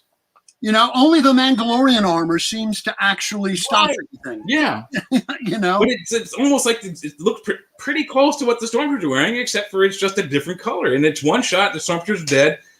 15 shots, and Mandalorian's still walking around. He doesn't even have a mark on his armor. Yep. Well, he's got unobtainium, you know. You're right. Yeah, that's true too. So those are good times. Absolutely good times. Have you noticed, and I haven't been to New York, I've only been to Maryland and Pennsylvania's fairs. The fair food is fantastic. I don't know how it is up in New York, but the food there is really, really good. It's better than McDonald's. It's better. It's as good as any regular sit-down restaurant, except you're outside. The Maryland Fair, I remember having good food. The New York Fair, the last time I was there, it was, of course, it's always a little too high priced. Having not been a from the public, I didn't have to pay the full price on it. But like the chicken and because it's cooked on a grill outdoors, always tastes great, and the French fries are awesome. So yeah, and the thing is, part of it is I think you're tasting the ambiance. Yeah. It may be the same kind of chicken you would get in some other restaurant, but somehow it tastes better because you're there. Yeah. And what's great is that people can go again now.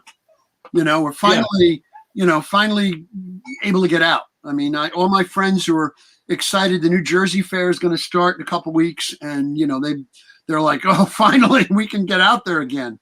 Yeah. This actually might help Jeff a little bit. So the way the Ren Fair works on the East Coast is the colder climes go first. So it's like New York, and then New Jersey, Pennsylvania, Maryland, and then it gets down to Florida and Georgia when it gets more towards fall because it's so hot there during the summer. Oh yeah, no, that's where a lot of the actors and a lot of the performing acts will do the circuit. Right. Yeah. In Massachusetts and Chicago or like Pittsburgh, and then just move their way down the coast and across to California and Florida. So because the New Orleans Fair is a really good fair. Yeah, I haven't been to that one. I would like to if I had the money, I would love to just do the circuit as not a performer, but just go to every fair along the way.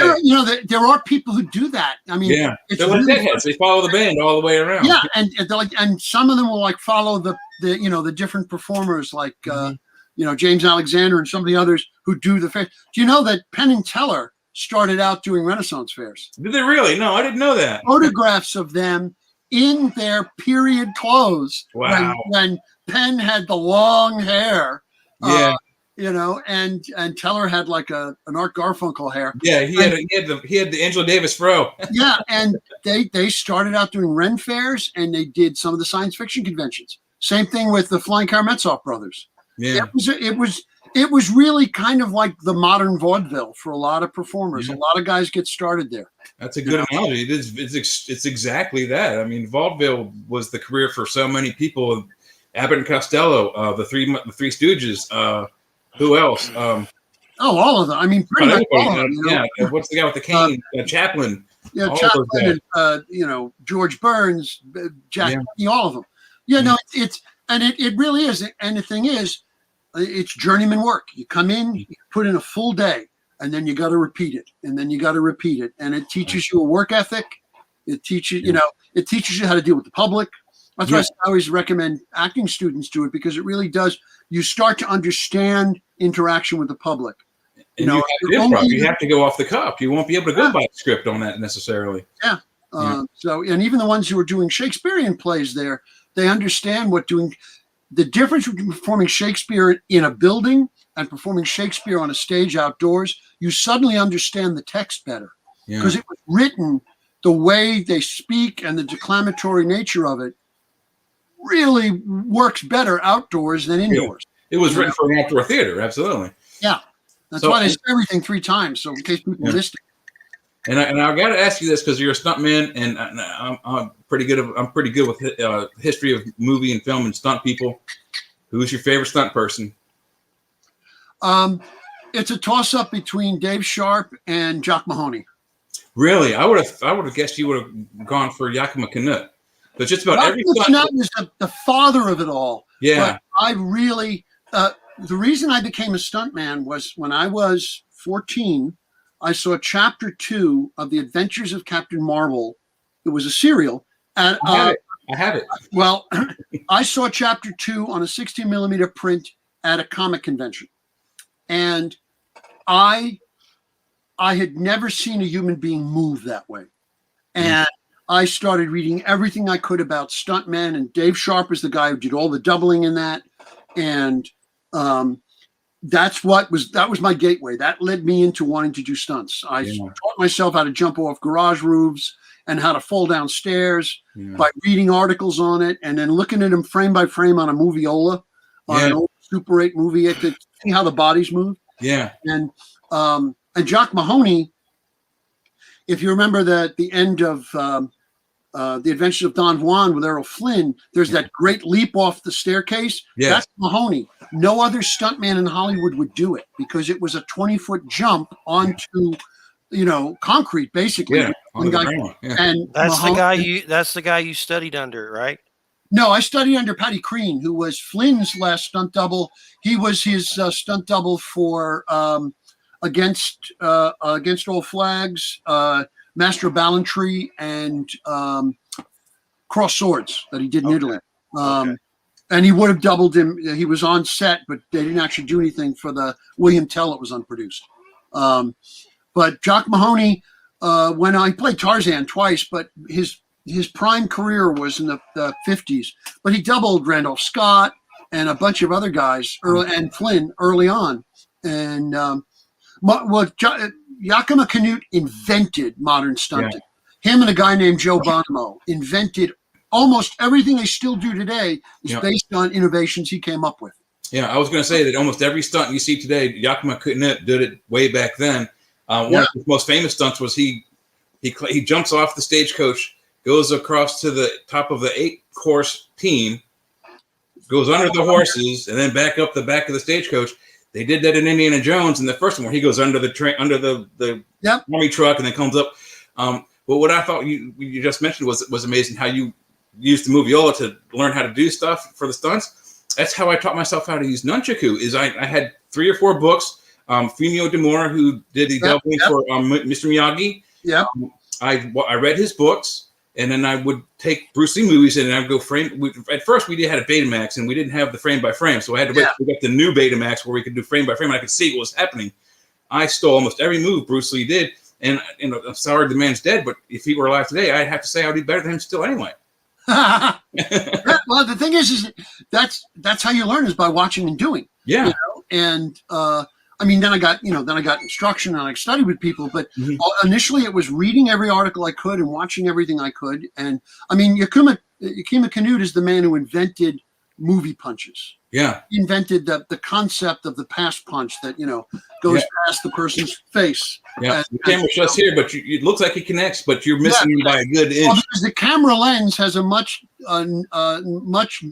shallower depth of field than the human eye. Focal length, yeah.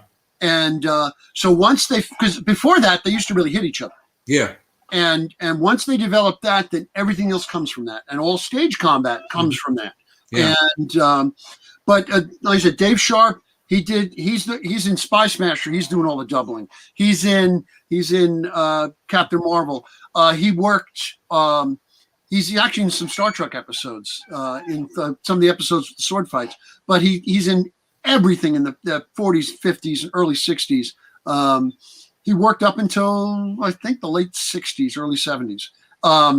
But he was Republic stunt guy, and Mahoney was just amazing. He did Range Rider, and the stuff he did in that. The thing with Yakima Canute, he's the only man who's ever done the fall under the horses, get up, and not been hurt. When they copied it for The Legend of the Lone Ranger, even though the stuntman who was doing it spent 2 days with Canute learning how to do it and everything, he still got hurt. Yeah. He still got messed up. So Canute's the only one who's ever done it and not been hurt. Here's the thing.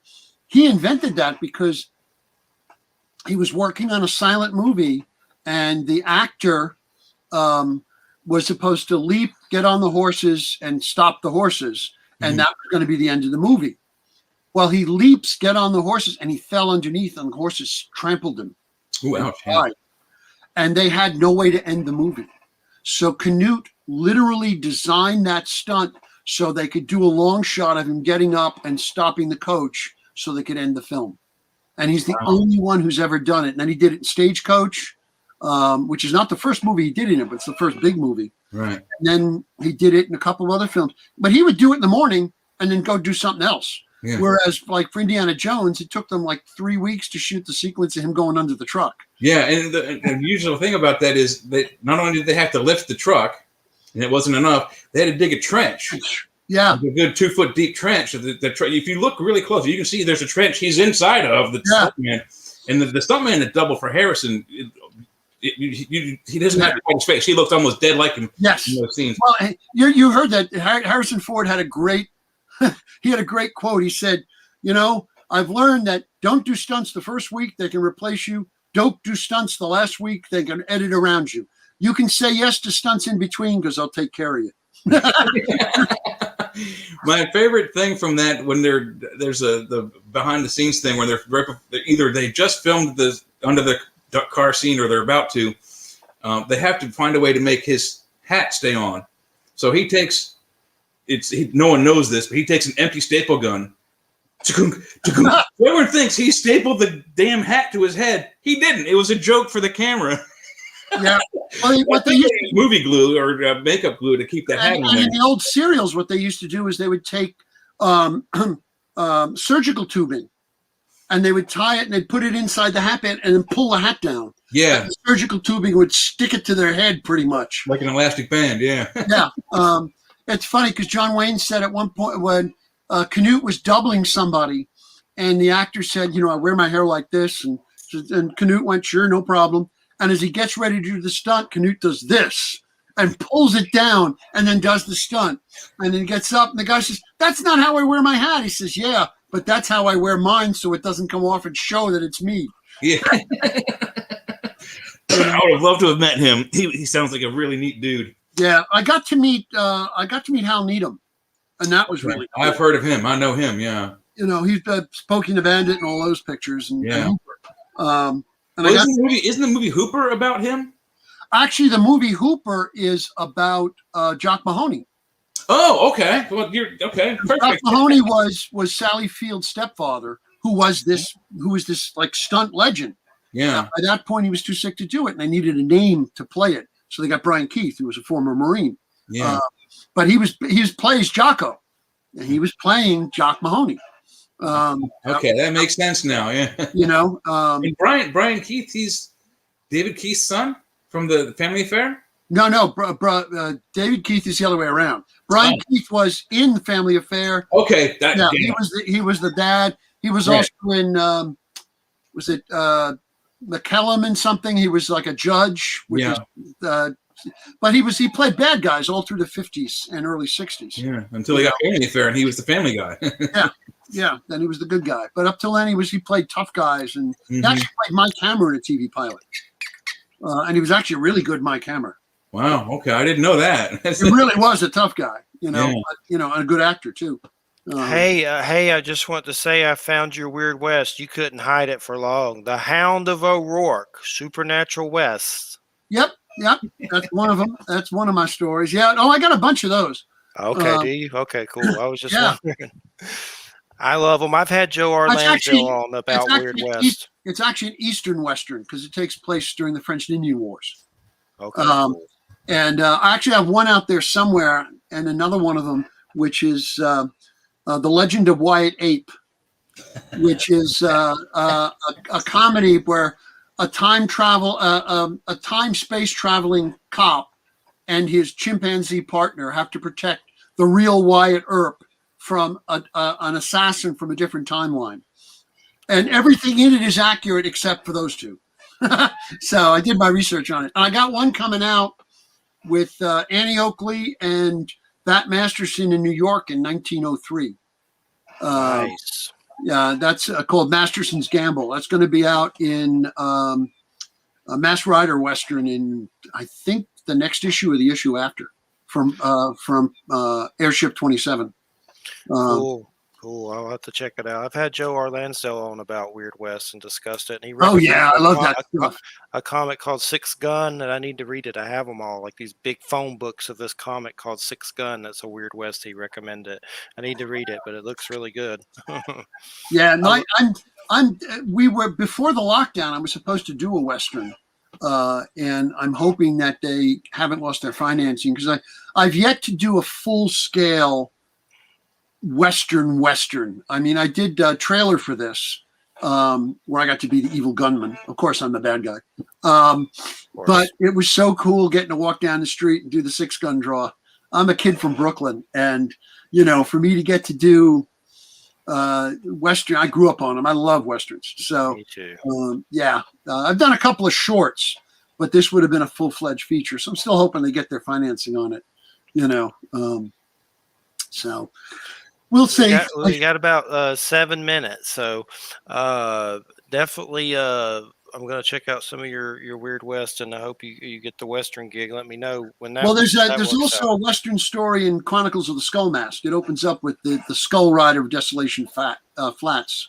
Cool. So I love those Jonah Hexes by Joe R. Lansdale and Truman. He redid the comic Jonah Hex, and those are crazy.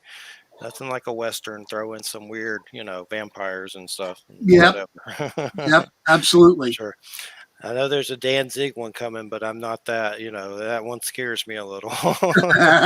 A Danzig Western. I'll watch it. Did you ever see Gallow Walkers? I've seen that on Amazon, but I don't know if I've seen it. I mean, I've seen it listed. It's interesting. Wesley Snipes did it just before he went up for the tax evasion. And the director said, "We'll hold it till you get out." And it was shot in Zambia. So it has a feel of kind of an Italian Western, because it's desolate sand. But the premise is basically it's a Western zombie movie, but they're a very unique kind of zombie. And it's not a great movie, but it's a really good movie. It's fun. And Snipes is awesome. He's almost playing Blade in the Old West. But with 6 guns. And it's really good. It's really a fun little movie. I caught it by mistake almost one night. It was on. I went, "What the heck is this?" And I got hooked. It's not great, but it's good. It's kind of fun. Sometimes those are the best ones for sure. No doubt about it. Yeah, for sure. I'll definitely have to check it out. I know I've heard of it, but I don't think I ever watched it. But I've eyeballed it for sure. Wesley Snipes. Yeah. Blade. Those are great. I love Blade. I hear they're rebooting it. Yeah, although they're talking that that Snipes may play Blade from an alternate timeline, so he still would be Blade, but not this Blade that we're following. Well, that's good. Yeah, well, to me, he is Blade. I know the other guy is going to be really good, but he is Blade. Doesn't he own the rights to it? I thought Snipes had bought the rights to the Blade. He held them for a while. Then they went back to another company, and Marvel has them now. Oh. But he's been in talks with them. I mean, they've got, as far as I know, they have a pretty good relationship. That's good. Part of it is the guy who's going to do it just won an Academy Award. So if he says, "I want to play Blade," because everybody wants to play Blade, and Snipes is kind of like, "Yeah, I kind of did it, but I kind of still want to be acknowledged." So I think that would, because they're doing the whole multiverse thing, that would let them keep him to be a version of Blade, and then they can do the other Blade. So, I'm looking forward to Loki on Disney. Oh yeah, good. It looks like Tom Hiddleston is having the time of his life. I would kill to be on a show that fun. It's gonna be good. It's gonna be good. I love Norse stuff. I do shows on it and stuff, and Viking history. So I'm looking forward to that for sure. Can't wait. That's in June, I think. I'm pretty sure. It starts this Wednesday. Oh, okay. Yeah. This Wednesday coming up, it starts right away because they decided to jump it. So instead of it being the Friday night thing, now it's going to be the Wednesday night thing. I started watching MODOK, that weird cartoon on Hulu with Patton Oswalt. It's not bad. It's a little goofy, but it's goofy, I like Patton Oswalt. He's great. I know where he played that little blue donkey in Happy, and of course Sci-Fi slaughtered it and canceled like they do with everything, but that was good too, with the crazy cop and the little blue whatever it was. Happy. That was nutty. Sure. He was great. He was great as the multiple robots or whatever they were on Agents of S.H.I.E.L.D. every time they'd go to a new base, it'd be him. He'd be one of his brothers, and you weren't sure if he was clones or what. It was hilarious. Yeah, I watched Invincible. That's pretty not pretty decent on Amazon. That cartoon by the guy that did Walking Dead is pretty crazy, but some gore. The gore in it will surprise you. That's for sure. Well, I read the comics, so I wasn't really surprised. I'm not. Funny. I like the art in the comic. I'm not crazy about the story necessarily. I kind of like my heroes to be heroes, and they kind of go dark with it. It's almost a Miller thing, but it's really well done, and it's got to be one of the better page to animated film translations. They captured the art style exactly right, and the feel and the voices are right. That's kind of what I would imagine they would sound like. So I thought they did a pretty good job with it, and it's very popular. So. I've been trying to collect some Spawn issues lately because I had them when I was younger and sold them like an idiot. So I bought a bunch of them, but those things get expensive. I bought also the trade paperback, but I know they're starting a Spawn universe comic, which I guess they're trying to like do a Marvel or DC kind of thing. Well, the Image is kind of like that, but it's called Spawn Universe, the new comic. So that should be interesting. And hopefully one year he'll actually release a movie that's good. It's been a while of talk. He was talking about doing an animated one. I'm on Facebook feed with him. But I love Michael Jai White. He should have a higher profile than he does because he's just awesome. Yeah, they had the HBO cartoon too. That was good, but they canceled it, of course, or something like. Well, you got to remember, if you like it, you're going to cancel it. That's just the way it is. But we got 1 minute left, so.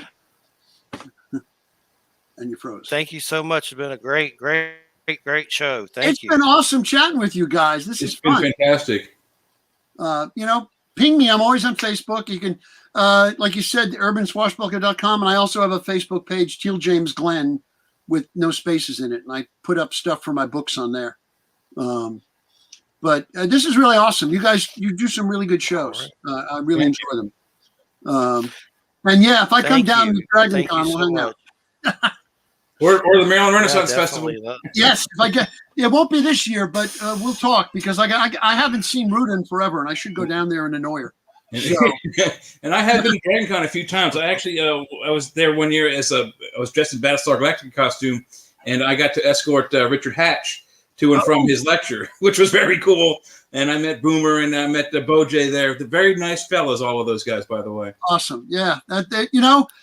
Like I said, people think it's a cutthroat business, and most of it isn't. Most of it is just people making a living and helping each other do it. And I've been very blessed to know a lot of really good people in theater and film. So, I'm a lucky guy, and I'm still here. Yeah. People used to set me on fire, and I'm still here. Thanks so much, Teel. We've loved it. Thank you so much, and definitely we'll have you on again sometime. Thanks. We just had Don Webb on, Stephen Flowers, and it's been wild. And it's been great. It's been very great interviews lately. Thanks, we appreciate it so much. You're welcome. You take care. Thanks. All right, everybody. You're listening to United Public Radio, and hope everybody has a good weekend. And we'll see you next Friday. And let's see what the winner doing. I'm looking forward to Loki for sure. I gotta check that out. Some trickster energy, some JoJo energy. All right, everybody, have a good weekend. You want the JoJo, buddy. Don't even. JoJo, trickster. You want the JoJo, man. Just don't even, man. You know the truth. The truth. Oh, if y'all, we're doing a little panel here in a few minutes. We got Gary Hasling coming on talking about the big new ICER organization, the new big UFO organization from represented with 27 countries and all kind of interesting stuff. It ought to be on in just a few minutes, actually. ICER. I guess that's how they spell it. I care. Maybe it's I care. Like a Care Bear kind of thing. I don't know. We're going to find out in just a few minutes. So because I go back. I met Gary through Larry Warren, so we're going to talk about that a little bit too. But anyway, I'll let y'all go. If y'all want to hang out, come by or stop by, hit me up. I would, Joe, but I got so much shit going on here. Well, I know you're expecting your alien child, so I'm yeah, we'll definitely do it sometime. I want to do the paranormal sometime, but you're missing out, man. Them girls put you to shame over there. Yeah, Monday the internet died for no reason, really. So it said someone unplugged it from the box, which was Oh, crazy. shit. I still don't understand that. That's It was somebody weird. wanted to have your babies, man. But it happened to other neighbors, so that's good. So it wasn't maybe it was just a stupid tech person, I hope. And they might not have secured it right and got wiggle around, knocked it out of place. It happens sometimes. Yeah, definitely. That All right. all my The next neighbors. time I'll be in a hotel when we do. I'm on next Friday, right, Jeff? No, that's I believe Wham. Oh, okay. Well, I'll be in the hotel Wait, next wait, week. wait, Anyway. wait. The Wham. I gotta look. I forget who the guest is. I'll have to look it up. My memory's bad. Bam, bam, bam, bam, wham, man. All right. Well, my blood pressure was like 160. I mean, what Better was it? It take was time. Yes, high, or it drive. was high earlier. So luckily, I'm gonna get her to check it and make sure it's probably low again. It was low when she last checked it, and I'm keeping an eye on it. Oh lordy. All right. We'll talk at you later. If you croak, death is just wearing your true form. So remember, It's just Yeah, another doorway. yeah. change of See you later, clothes, fellas. baby. Yep. All right. We'll talk at you later. Yeah, Take be care. good, guys. All right. Take care. Mhm.